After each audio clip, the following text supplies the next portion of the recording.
بسم اللہ الرحمن الرحیم۔ السلام علیکم۔ اسیر محبت، رائٹر اشبیلا طالب، قسط نمبر 8۔ مناہل اور ارسلان کا ولیمہ ہو گیا تھا اور مناہل کے مزاج میں کوئی نرمی نہیں آئی تھی۔ ارسلان نے شاہد کے بارے میں پتہ کروا لیا تھا اور اب وہ مناہل پہ زیادہ سے زیادہ نظر رکھتا تھا۔ وہ اس کو کہیں بھی باہر اکیلے نہیں جانے دیتا۔ دن ایسے ہی گزر رہے تھے۔ سلار نے کوئی 8 سال بعد آج نماز پڑھی اور اس کو اتنا سکون ملا تھا بس ایک نماز پڑھ کے۔ شاید وہ تبھی بے سکون تھا کیونکہ اس نے نماز چھوڑ دی تھی۔ اس نے نماز پڑھ کے دعا کے لیے ہاتھ اٹھائے، 1 پھر 2 اور پھر 3۔ لڑیوں کی صورت میں گرم سیال نکل کر اس کی گالوں کو بھگو رہے تھے۔ یا اللہ، مجھے معاف کر دے، میں بہت گناہ گار ہوں اور تو رحم کرنے والا ہے۔ سکون ڈھونڈ رہا تھا میں دنیا میں میرے مالک، میں بھٹک گیا تھا، پر آج اندازہ ہوا سکون تو نماز میں ہے، سکون تو آپ سے ملاقات میں ہے۔ میرے رب، مجھے معاف فرما دے، میں بہت برا ہوں۔ میرے مالک، اس لڑکی کو تو نے میرے لیے ہدایت کا راستہ بنا کے بھیجا تھا، میرے مالک اس کو مجھے عطا فرما۔ میرے مالک، وہ میرے لیے بہت ضروری ہو گئی ہے۔ میرے رب، میرے لیے آسانی پیدا کر، مجھے سیدھے راستے پہ چلا اور اس کو میرا مقدر بنا دے، آمین۔ اس کا جائے نماز سے اٹھنے کا دل نہیں چاہ رہا تھا۔ وہ وہیں سجدے میں جھک کر رونے لگا۔ شاید اس نے اپنی صحیح منزل پا لی تھی۔ اللہ نے اس کی پہلی دعا سنی یا نہیں، علیزہ اس کے لیے بہتر اور اس کا نصیب تھی یا نہیں، یہ وقت بتانے والا تھا۔ ایک اور صبح کا آغاز ہوا۔ مناہل کو شاہد کا میسج آیا تھا۔ وہ باتھ روم سے باہر آئی، میسج کی آواز سن کے موبائل اٹھایا۔ شاہد کا میسج دیکھ کر اس کی آنکھیں چمک اٹھی۔ اس نے جلدی سے شاہد کو کال کی۔ سرخان پاکستان آ گئے تھے۔ وہ اپنے آفس میں بیٹھے کچھ میل چیک کر رہے تھے جب ان کا آفس کا دروازہ بجا۔ یس، باہر کھڑی شخصیت اندر داخل ہوئی۔ سرخان نے چہرہ اٹھا کر دیکھا، سامنے ایمل کھڑی تھی۔ ارے ایمل، آؤ بیٹھو۔ سر، مجھے آپ سے ایک ہیلپ کی ضرورت ہے۔ آپ نے کہا تھا نا کبھی کوئی مسئلہ ہو میں آپ سے ڈسکس کر سکتی ہوں، آپ مجھے اپنی بیٹی کی طرح سمجھتے ہیں۔ ہاں ایمل، میں نے کہا تھا، خالی کہا نہیں تھا تو میں سمجھتا بھی ہوں۔ بولو بیٹا، کیا بات ہوئی ہے؟ میں اس وقت تمہارا سر نہیں ہوں، تم مجھ سے ڈسکس کر سکتی ہو، انہوں نے لیپ ٹاپ بند کرتے ہوئے کہا اور پوری طرح ان کی طرف متوجہ ہوئے۔ سر وہ، اور جیسے جیسے ایمل بتاتی گئی سرخان پریشان ہوتے گئے۔ ٹھیک ہے، تم مجھے اس کی ڈیٹیل سینڈ کرو، میں کچھ کرتا ہوں۔ تھینک یو سر، آپ پلیز کسی کو بتائیے گا نہیں۔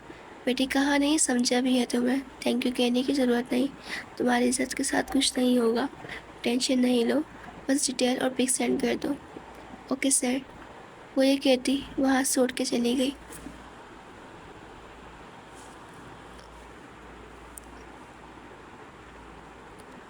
اور پیچھے سرخان سوچ میں ڈوب گئے۔ یونیورسٹی میں اس وقت دوپہر کے 1:30 بج رہے تھے۔ سلار نماز کی آواز سن کے مسجد کی جانب بڑھا۔ سلار بیٹھا وضو کر رہا تھا۔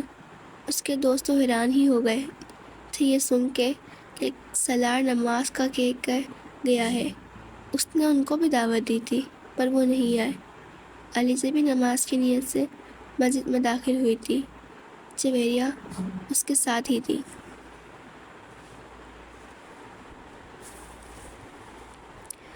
مسجد یونیورسٹی کے اندر ہی تھی۔ علیزہ وضو کرنے بیٹھی ہی تھی۔ سلار کو وضو کرتا دیکھ وہ ساخت رہ گئی۔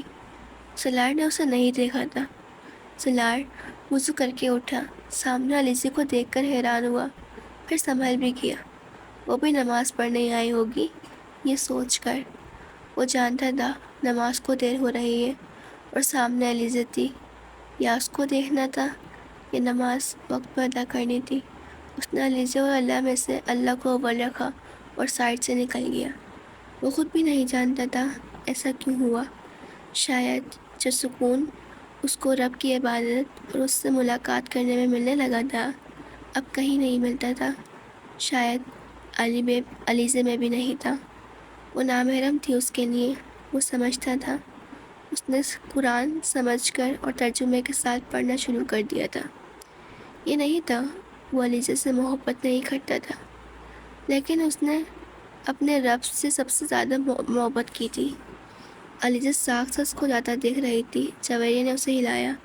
بہن کہاں کھو گئی؟ نماز پڑھنے آئی تھی لڑکے کو اتارنے لگی۔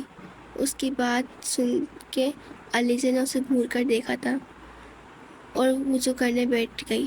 جویریہ بھی وضو بنا رہی تھی۔ علیزہ کے ساتھ اسے نماز پڑھنی ہی پڑھنی تھی، چاہے یا نہ چاہے۔ علیزہ وضو کر کے نماز کے لیے مسجد کے اندر داخل ہوئی۔ سالار کو سکون سے نماز پڑھتا پا کے اس کے دل کو کچھ ہوا تھا۔ وہ سر جھٹک کر نماز کے لیے لڑکیوں کے پورشن میں چلی گئی۔ وہ نماز پڑھ چکی تھی۔ باہر آئی تو سالار کو ابھی تک جائے نماز میں بیٹھا دیکھا۔ وہ حیرت ہوئی۔ علیزہ، جویریہ سرگوشی نما آواز میں بولی، ہاں، یہ سالار کو کیا ہو گیا ہے؟ ہدایت مل گئی ہے۔ وہ یہ کہہ کر وہاں سے نکل آئی۔ سالار دنیا سے بے نیاز دعا مانگ رہا تھا۔ علیزہ اس کی ہر نماز کی پہلی اور آخری دعا ہوتی تھی۔ اس نے دعا کر کے چہرے پہ ہاتھ پھیرا اور کھڑا ہوا۔ اس کی یونیورسٹی ختم ہونے والی تھی۔ وہ جلد سے جلد علیزہ سے بات کرنا چاہتا تھا۔ ہیلو شاہد، کہاں ہو تم؟ نمبر کیوں بند کیا ہوا تھا؟ مناہل نے شاہد کو فون کیا اور ہیلو سنتے ہی بول پڑتی ہے، مجھے تم سے ملنا ہے مناہل۔ شاہد، ہم مل لیں گے، پہلے مجھے بتاؤ، تم مجھے اپنا لوگے نا جب میں ارسلان سے طلاق لوں گی؟ مناہل نے یہ لفظ بولے تھے۔ ارسلان جو اپنے کمرے میں داخل ہو رہا تھا، یہ لفظ سن کے وہیں رک گیا۔ مناہل بیڈ پہ دروازے کی بالکل مخالف طرف چہرہ کیے بیٹھی تھی۔ ہاں، میں یہ سب باتیں تم سے کرنا چاہتا ہوں، آرام سے بیٹھ کر۔ تم آ جاؤ، میں ایڈریس سینڈ کر رہا ہوں۔ آج نہیں آ سکتی، کل کا رکھ لو۔ ٹھیک ہے، کل آ جانا۔ وہ یہ کہہ کر فون بند کر دیتا ہے اور ارسلان وہیں سے واپس چلا جاتا ہے۔ اسے ایڈریس پتہ کرنا تھا وہاں کا جہاں مناہل جانے والی تھی۔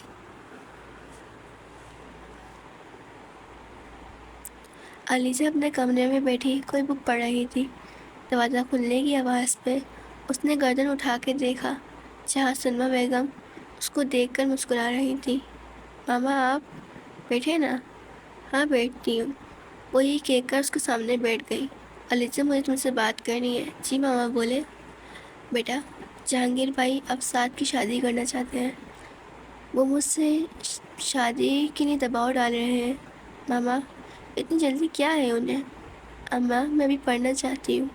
ابھی تو پورا 1 سال بھی مکمل نہیں ہوا، کم سے کم 3 سال تک تو پڑھنے دیں مجھے، آپ پلیز انہیں منع کر دیں۔ علیزہ، تم ان کی امانت ہو میرے پاس۔ ماما، ان سے بولیں اگر اتنی جلدی ہے سعد کی شادی کی تو کوئی اور لڑکی دیکھ لے، کر دیں، مجھے ابھی پڑھنا ہے۔ علیزہ، ماما مجھے اور اس پہ بات نہیں کرنی، پلیز کوئی اور بات کرے۔ اچھا ٹھیک۔ وہ یہ کہہ کر اٹھ گئی تھی وہاں سے اور کمرے سے نکل گئی۔ علیزہ کو شادی کا سن کے بس ایک ہی شخص دماغ میں آیا تھا اور وہ تھا سالار۔ ایک آنسو نکل کر اس کے نثار کو بھگو رہا تھا۔ میں آپ کو ناراض نہیں کر سکتی اللہ، میں کبھی اقرار نہیں کروں گی اپنی محبت کا، پر اللہ، یہ لڑکی آپ سے ایک نامحرم کو مانگتی ہے کہ وہ اس کا محرم بن جائے۔ میرے اللہ، مجھے معجزے پہ یقین ہے، میں نہیں جانتی کیسے ہوگا، لیکن سب کچھ ہو سکتا ہے۔ میرے اللہ، میں نے آپ سے اس کو مانگ کر اپنا حق ادا کر دیا، اپنی محبت کا حق ادا کر دیا، جو میرے حق میں بہتر ہو وہ کر دیجیے۔ میرے اللہ، میں آپ کے فیصلوں پر راضی ہوں۔ اس نے اپنا آنسو صاف کیے اور اٹھ کھڑی ہوئی، وضو کیا، نماز پڑھنے لگی۔ سالار بیڈ پہ لیٹا ہوا تھا۔ اذان کی آواز پہ اٹھ بیٹھا۔ وہ اٹھ کر مسجد کی جانب بڑھ گیا۔ مسجد میں پہنچ کر وضو کیا، نماز کے لیے کھڑا ہو گیا۔ نماز پڑھتی دعا کے لیے ہاتھ اٹھائے۔ یا اللہ، میں نہیں جانتا کیسے ہوگا، پر آپ کریں گے۔ یا اللہ، میں کل عزت سے ان سے بات کروں گا۔ میرے اللہ، میری نیت صاف ہے، یا اللہ وہ رشتے کے لیے ہاں بول دیں۔ میری زندگی میں کچھ اور نہیں چاہتا، بس وہ مل جائے۔ میں آپ کا زندگی بھر شکر ادا کروں گا۔ اللہ وہ نہیں ملی تو میں اپنا آپ کھو دوں گا۔ اللہ مجھے صبر عطا کرے اور میرے حق میں بہتر کر دے۔ اس نے دعا کی اور بہت دیر بیٹھا رہا اور پھر سجدہ دیر ہو گیا۔ کافی دیر تک سجدے میں رہا، پھر اٹھ کھڑا ہوا اور گھر کے لیے روانہ ہو گیا۔ رات 4 بجے کی مہر کی فلائٹ تھی، اسے لینے جانا تھا، اس لیے کھانا کھا کے سو گیا۔ ارسلان مناہل کے سونے کا انتظار کر رہا تھا اور کافی دیر بعد مناہل سو چکی تھی۔ ارسلان جو بلا وجہ لیپ ٹاپ کھولے بیٹھا تھا اس کو سوتا دیکھ جلدی سے لیپ ٹاپ سائڈ پہ رکھا اور اٹھ کر مناہل کے سائڈ ٹیبل سے اس کا موبائل اٹھایا اور جلدی ایڈریس اپنے موبائل پہ سینڈ کر کے ڈیلیٹ فار می کر دیا اور موبائل سائڈ پہ واپس رکھ دیا۔ اپنی جگہ پہ جا کے موبائل میں ایڈریس دیکھنے لگا اور حیران ہوا وہ کل اس کے پیچھے جائے گا، یہ سوچ کے وہ لیپ ٹاپ بند کر کے اپنی جگہ پہ لیٹ گیا تھا۔ ارسلان نے سوچ لیا تھا وہ ایسے شخص کے لیے مناہل کو نہیں چھوڑ سکتا۔ لڑکی تھی جہاں سے محبت ملتی وہیں جاتی، یہ نہیں دیکھتی سامنے والا ہے کون، وہ اس کو نہیں چھوڑ سکتا تھا، وہ اس سے محبت کرتا تھا اور محبت کرنے والے ایسے نہیں چھوڑتے۔